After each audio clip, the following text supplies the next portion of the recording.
Within the Love Life series, there have been many songs that were created for specific purposes. Some were created as intros, some were created as outros, some were created for collabs, and some were created because they need an album to be released. No matter the track, there's an inherent purpose that lies within it. It can be its genre, its lyrics, the time it was released, and those can help shape the way we listen to it. You know, maybe a Love Life song came when you were at a low point in life, and so you resonated off its lyrics, stuff like that. However, there are definitely some songs that have an intended purpose, a job of sorts. It can be connected to the plot, to one of the characters, to elaborate on what someone's feeling in the form of a song. Love Life's story, either it being an anime or visual novel, has done a really good job at doing song and story incorporation, and I think there's no better way of showcasing that than with the first insert songs of Love Life. But firstly, what does that mean? Because this YouTube title does not make any sense. To provide a brief definition, insert songs are songs inserted into the Love Life anime. Yeah, pretty simple. These songs are usually placed at the end of the episode following an arc or event. Sometimes it can connect to character growth, and sometimes it can be a song that the characters canonically write and perform. While these songs eventually get released as their own singles, their purpose starts as an add-on to the story they're telling. Nijigasaki, for example. All of their insert songs correlate to the growth and what the characters are feeling. Since the group focuses on individuality, it's more clear on how they present that connection. While the number of insert songs vary from season to season, that's not really the point of this video. I could spend all day ranking the insert songs, and while that would be fun, I do think it's more interesting to focus on the first insert song of every series. Why? Well, it's a bit complicated. Let's say you're watching Love Life for the first time, and you're not really used to the idol genre and what it exactly entails. Or if you want to go a different route, let's say you're watching Nijigasaki or Leela for the first time, and you're not exactly sure what their deal is. While the first episode helps you understand the plot and characters, it's the insert song that perfectly establishes the mood of the season. Love Life staff has been smart about this, having their first insert songs always appear at the end of the first episode, as both a message and reward for sitting for the runtime. The song has a very specific goal, opening a door for not only the characters, but the audience as well. If I were to describe it visually, it's like Link walking out to the Great Plateau, a moment that broadens your horizon and makes you go, oh my god. Genshin Impact also has that same feeling, specifically with its music cues. What I'm trying to get at is that the first insert song of every Love Life series has a very important job to both establish the status quo and hook the viewer in. They may be good, they may be bad, but no matter what, the goal is clear. Love Life has over 10 plus seasons consisting of the anime, Hasunosora, and each of them have an insert song at the start of the series to welcome you into the world of Love Life. We're gonna tap into the first insert song of every season, analyze what its purpose is, where it's placed, and my personal opinion of the song itself. And just a quick little note, intros and outros do not count. Also, we're only focusing on main group songs, so sorry A-Rise and Sunny Passion, I guess. That's my only exception. The intros and outros are in every episode, while the insert songs are unique to the episodes they're in. So let's kick off this quick video with School Idol Project. School Idol Project is a very interesting case when talking about its first insert song. It was the first anime season. It was the first time many people were introduced to school idols and the idol concept as a whole. There were large amounts of expectations put onto those that worked in the series. Sure, many eyes weren't on them in the first place, but this was their chance to get those eyes onto them. Their job was to get to the point, introduce the characters, the concept of songs coming out of nowhere, and how everyone could just magically sing perfectly. The structure of this episode is something that later series would follow suit, with all the characters getting some sort of appearance, the premise being established really early on,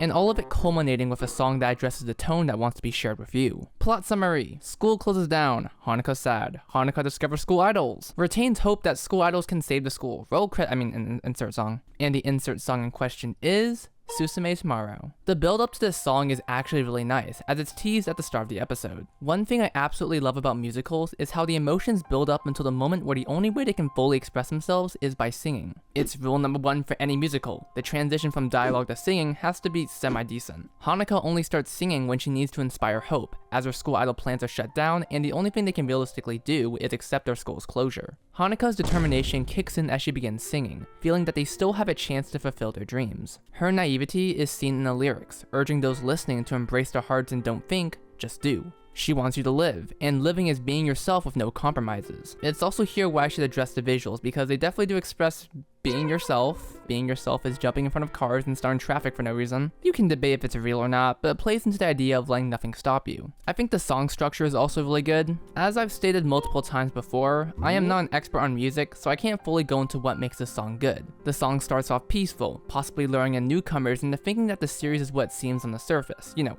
cute, calm, slow, but then they hit you with that whiplash into an immediately fast-paced beat.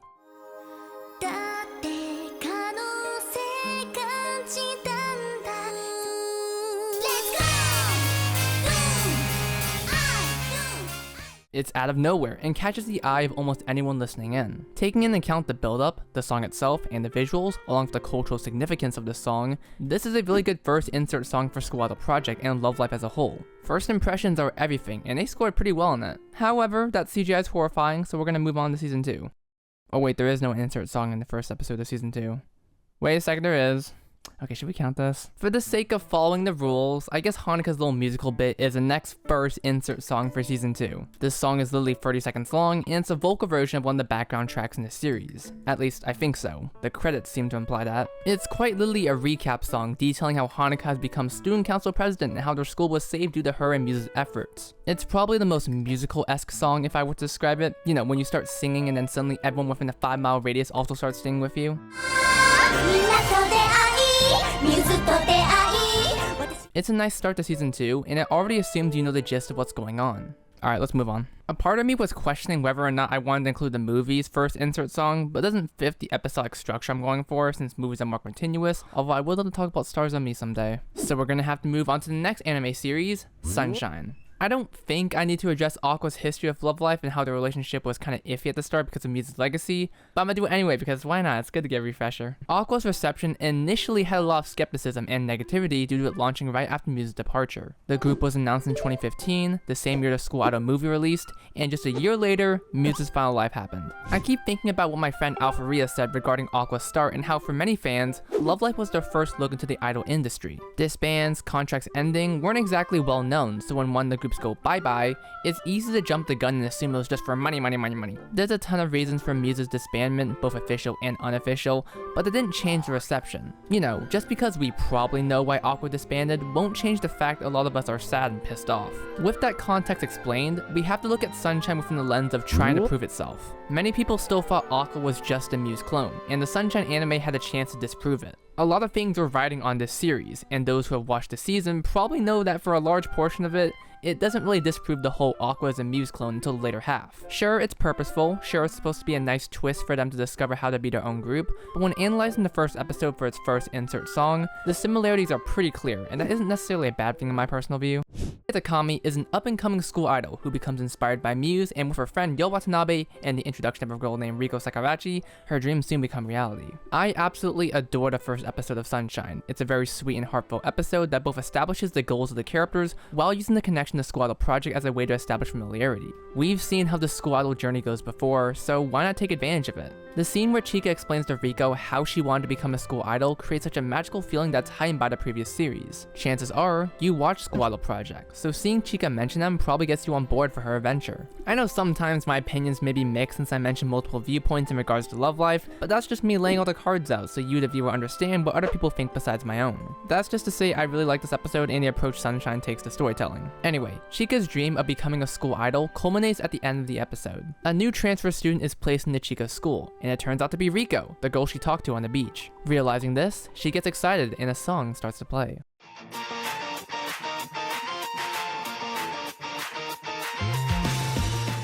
Kimeta Yohanhan has a very different message compared to Susume Tomorrow. There's no fake out with its musical beats, it knows what it is and it's time to embrace it. While Susume Tomorrow focused on expressing yourself and listening to your heart, Hand in Hand focuses much more on the companionship of expressing yourself. There's a much stronger emphasis on the song speaking to you directly, or Riko as the song seems to imply. All of us have dreams, but some of us may be a bit more hesitant on actually achieving it. Chika, in response, is urging you to make that first step, not only stating that she's making her first step too, but that we can all take a step together. Helping with this is the visuals, and this is probably my favorite part of the song. In Susume Tomorrow, everyone is rocking those movements 100%. There may be a slight delay, but my eyes are dying as of recently, so I can't really tell anymore. Here though, they are very much not in sync, and it adds to the overall message of not only the song, but the group themselves. They aren't exactly the best, but despite that, they're still pushing the message of pursuing their dreams. And this is definitely intentional, because if anyone has done any keyframing with animations, you know how easy it is to just copy and paste movements. To delay them is an extra amount of work that needs to be pointed out because of how much extra time it adds. Their performance also not being in sync slightly foreshadows that even at the start they're having some trouble, which does get brought in some of the series' most important moments,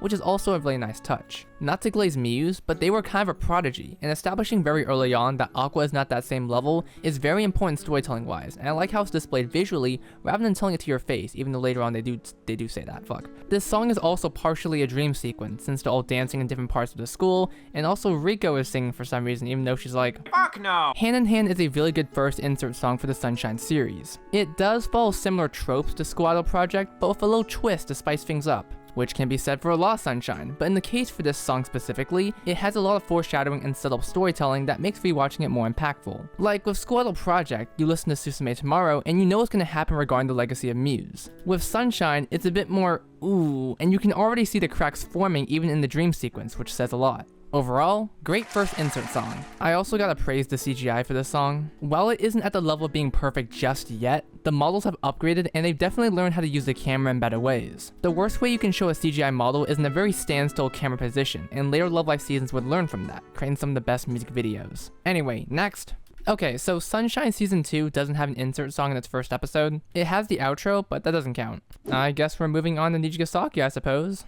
Damn, that was fast. Nijigasaki is an oddball. Can I call it a black sheep? I've stated that I love Nijigasaki. I definitely should get fast for this. Nijigasaki for a while was the black sheep of the Love Live series. Started out in School Idol Festival, got the weirdest structure for getting content, got their major appearance in a mobile game specifically made for them, and then in 2020 they got an anime. Their history is bizarre, and I've already done a video on it alongside many other topics, so I don't know if I should restate things. At the same time though, you're probably lazy, so I'm gonna give a refresher. The extended length Nijigasaki got before they received an anime gave a lot of time for fans to become dedicated. Their presence was limited compared to the other groups, and in my mind, it was considered an underdog. I believe because of this, it grew a very dedicated fan base to the point it got its own anime due to the unexpected numbers. That's all speculation, but with the plans of All-Stars initially just being a SIF add-on, it implied Nijigasaki wasn't going to be that big at first. But due to the extended time period where it gained a lot more fans, it led us to the timeline where we're getting free whole movies. When the anime got announced, everyone was excited.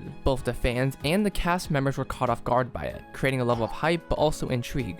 Here's the thing, Nijigasaki already has an established storyline. Aqua and Muse had magazines, short stories here and there, but a lot of it would be reshaped for the anime, which would be the canonized version. Nijigasaki, however, was the oddball. Cephas already gave a ton of nuance and growth to these characters both in the main story and their own bond stories. Combining that all together into a 13-episode series was near impossible, so changes were expected. The introduction of Nijigasaki, who is loosely based off of Nata-chan, told everyone watching the series that this wasn't going to be All-Stars. This was going to be a new world. When I say that Nijigasaki is the black sheep, I mean that in every way. The structure, the storyline, how the group is organized, how it focuses on individuality, how it has a different art style, and how it has a different type of soundtrack. That is a lot of changes, and at a certain point, the only thing Nijigasaki has with Love Life is that both have school idols. The structure has fundamentally changed, so what was going to be different than how they incorporated the first insert song? Well, episode 1 drops, and it's a very unique take. The first episode of Nijigasaki is very special. It's very slow at the start, building up to the eventual reveal of school idols. For the beginning, it's just Takasaki and Ayumu, childhood friends going shopping and chilling around until they hear some cheering from far away. What's that noise coming from? Setsuna Yuki of the School Idol Club, and she makes damn sure you acknowledge her presence. The scene keeps switching between Setsuna performing and you and Ayumu wondering what's going on. It keeps doing it until that chorus hits.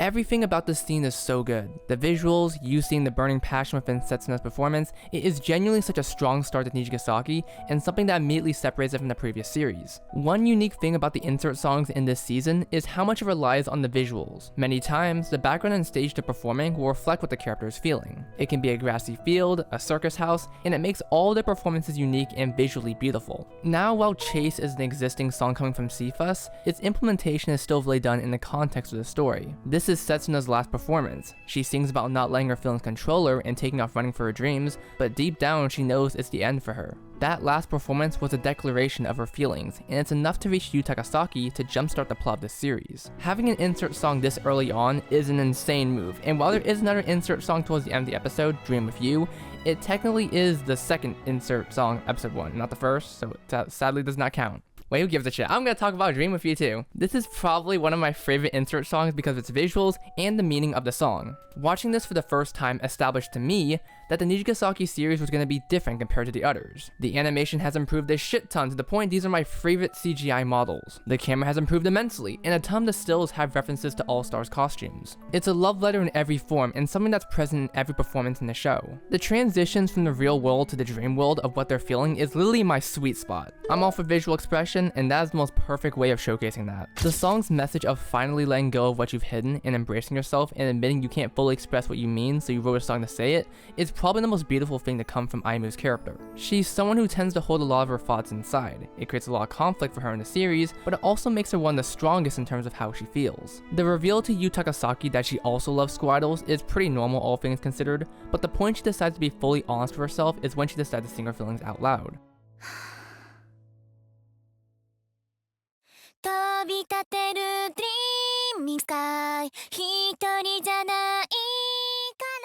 Aimu's probably my favorite Nijigasaki character, and I really love seeing the amount of tension she gets in the show. The song has a nice build-up, establishes the tone of the series, and lets Love Live fans know that this is still the series they know and love, just in a different way. It still pays respect to the previous continuity, and as I said in my Nijigasaki video, their fanbase is important. They love representing them. While my opinion of the Nijigasaki anime has soured over time, one thing that it has not failed at is the character work, and for the first/second insert song, it does not fail in the slightest. And Season 2 follows suit in the best way possible. Context though. While the Nijigasaki anime was premiering, All-Stars was starting up their story arc featuring Lanzu, and to make things simple, she caused a ton of controversy, both with her actions and what other characters did because of her actions. All you need to know is that people were very upset, character assassination was plentiful, and it was overall a big mess that left no one happy. But it was something that had to be adapted eventually, alongside Shiriko because they forgot her ass last time. This left a lot of anticipation for what was going to happen in a possible Nijigasaki Season 2. Lanzu's conclusion left a lot of things poorly wrapped up, and it taking place over a course of an entire 10+ hour long season immediately let people know they were not adapting it one for one. They already made some changes to how certain things occurred in the Niji anime, so it was a safe bet that the same would happen with Lanzu, Shiriko, and Mia. Fast forward over to episode 1 of season 2, and my god did they make some changes. I've addressed it before, so I won't reiterate things, but Lanzu's initial premise was almost entirely removed. Characters were slightly altered, but just enough that you would still recognize that these are the same characters. I can assume many All-Stars players watching it immediately took note of how the characters were toned down in the slightest of ways. What was initially a takeover in All-Stars is now just a yo here now what's up in the anime. And that's not necessarily a bad thing. Listen, there were a lot of issues with All-Stars Season 2, and with the anime premiering and being what most people would watch, this was a chance for the writers to perhaps fix or mend things regarding the controversial issues. Some will get a little upset like me, some will accept it, but the fact is that they knew they had to change certain things while still retaining the core of the characters. There's no bigger proof of that than by watching the first insert song of Season 2, Eutopia. Hey, it's me. Eutopia is probably one of the greatest starts to a Love Live season. Fans who read All-Stars knew Lanzu having a major presence would be expected, and fans who didn't read All-Stars but were a part of Love Live likely knew that Lanzu had some important presence. I mean, if she didn't, then why was she getting all that controversy a long time ago? This song is important to not just Lanzu's character, but the perception of her character. The message between Queendom, Lanzu's introduction song in Cephas, and Eutopia, Lanzu's introduction song in the anime, is very different, and I think anyone can tell just by glancing at the lyrics. The writers very carefully did their job at reshaping Lanzu's character similar to the character she represents towards the end of her arc, someone who's lonely because of her talent. It wasn't conveyed the best in All-Stars, so the anime was a second chance to rectify/focus on that aspect. It immediately puts Lanzu at a more sympathetic light, and with the plot already removing her most egregious actions, the audience is more likely to care for her than how it was in Cephas. Also, I have to keep praising the visuals. The dream sequence that Nijigasaki follows is put on the full display here, and they take full advantage of it. The CGI has gotten so good that they don't often need to mix 2D and 3D, so they have their own sections during the performance. Because of this, it allows the artists to include unique costumes that pay respect to the original Cephas continuity. You can just see Love Live slowly refining how they animate their characters, and Season 2 has some of the best animation for it. Great first insert song, amazing impressions. Alright, we are nearing the end here, so it's time to shift to Liela in Love Live Superstar. I'll say it right now. Love Live Superstar Season 1 is probably one of the best seasons of Love Live period. Disregarding my thoughts for its later seasons, Season 1 is amazing what it strives for. This is a return to form for the Love Live series, a proper return. That isn't to diminish Nijigasaki in any way, but I'll keep stating it again and again. Nijigasaki is doing its own thing, and I respect that. But Superstar goes back to having the same vibes as past Love Life. Bringing back the old composer for Love Life Squad project shows how determined they were to get that vibe back. It had been almost 4 years since we had a traditional Love Life season with Love Life Sunshine Season 2. One look at the season, and you knew things were going back to basics, and my god. I loved the first episode of Superstar Season 1 so much. It is so good in establishing the plot and characters, along with bringing that larger-than-life feeling without mentioning any past groups. There's no intro, no outro, just one insert song that's built up the entire episode. And the impact it has is like no other series, and it's because the entire story revolving around this insert song is on Shibuya Kanon. Kanon is a protagonist like no other. She's not Genki, she's not energetic, she's an introvert, keeps to herself, and a large part of her growth is unraveling herself and becoming who she wants to be. This is a role typically assigned to a side character, so the shift to the main protagonist makes the series instantly more compelling. She's not stern in her beliefs, she doubts herself so many times, and it's up to the influence of others to help her. She's pulled out of her shell thanks to Cuckoo, and even characters like Ren push her unintentionally to express how she really feels. Kanon's given the choice in this episode: continue living her life, or risk everything to become a school idol with Cuckoo. It's a decision that she feels conflicted with during the entire episode due to her past and self-confidence. Even when pressured by Cuckoo, her insecurities take over as she puts on those headphones once more, blocking out everything. Until...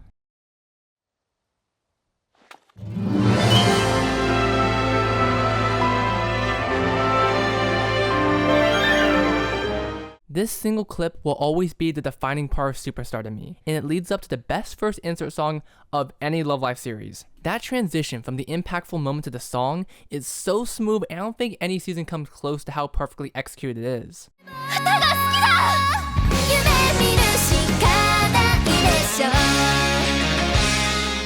Mirai Yohou Halleujah is my personal favorite first insert song for so many reasons. It's the perfect example of feeling so strong that the only thing you can do is sing it out. The fact the song starts out with Kanon holding her heart tightly as she sings shows every single emotion that she's been holding. This song has the biggest case of screaming your voice out in the best way possible. The lyrics are the usual be yourself, but a lot of it focuses on Kanon's self-doubt and how much it's been holding her back. This is her song, and the use of feathers in the visuals is a great metaphor for how she feels now. This probably has some of my favorite visuals ever in a song. It may not have the best CGI, and that's disappointing, but when it comes to camera work and the 2D spots, it's perfect. The shot of the camera spinning around as the characters keep switching until it reaches Kanon is done so perfectly. It's a shot I want to recreate someday when I get into videography. This song just feels so right, and it knows to hit that shit too. It's just paced so well, going from the slow emotional bits to the climax where every character is singing their heart out like they just unlocked something inside themselves. Episode 1 of Superstar is probably like my top 10 episodes of Love Life. Fuck, I forgot to mention the song that Kanon sang at the start of the episode. This song is also so good. I keep breaking my rules, damn it. This song is perfect, and it's a perfect start to Superstar. That's all I need to say. It's majestic. Sayori Date's voice is perfect. That's all I got. Season 2! The first episode of Season 2 is really good. The introduction of the new characters are really cool, not to me my goat.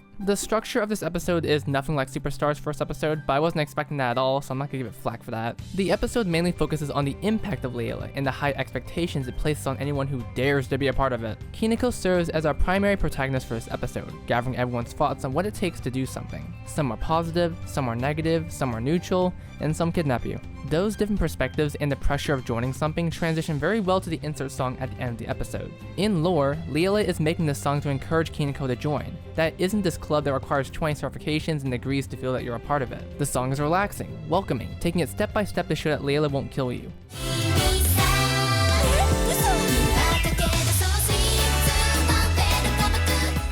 They take a very unique approach to the visuals, creating a childlike wonder that gives off such a nice feeling. The CGI has also drastically improved, which is something that can be said for all of Season 2. Welcome to Bokura no Sekai is one of my favorite songs, but unfortunately it doesn't have much of a lore impact like Mirai Yohou Halleujah, so all I can say is that it's really good. And one of my favorite songs, Season 3 does not have an insert song in the first episode.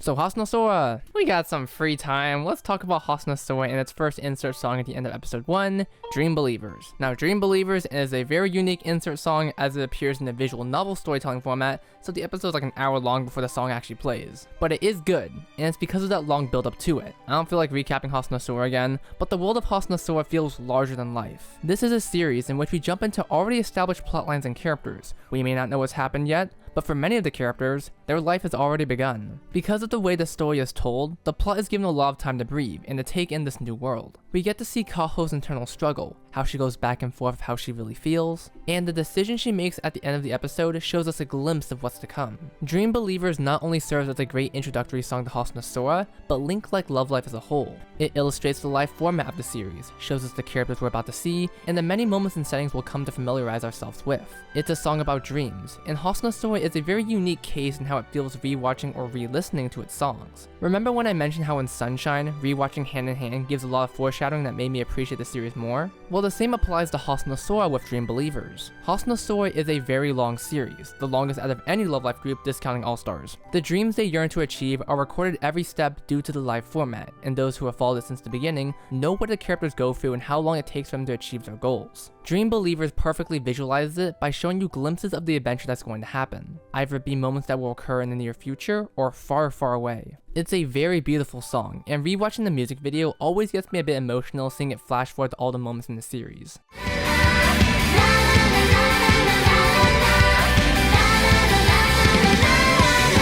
Great first insert song even though it's not an anime.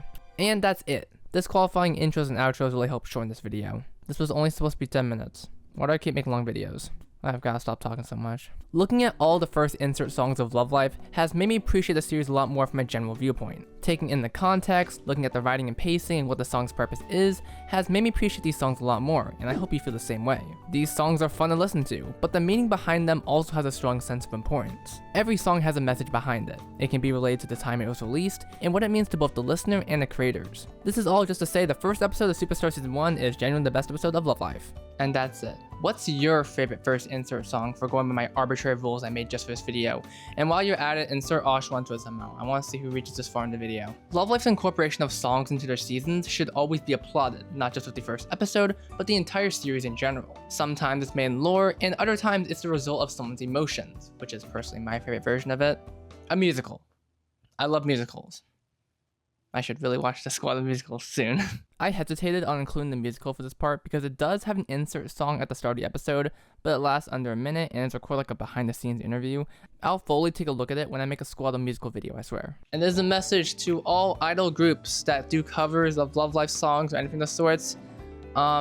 Please cover Mirai, Yohou, Halleujah. It's a really good song. I don't know how it would do in live performance, but that song's really good, and so you should do it. Yeah, please do it. It's really cool. I love the song. Yeah, just please do it and send, please. I like the song.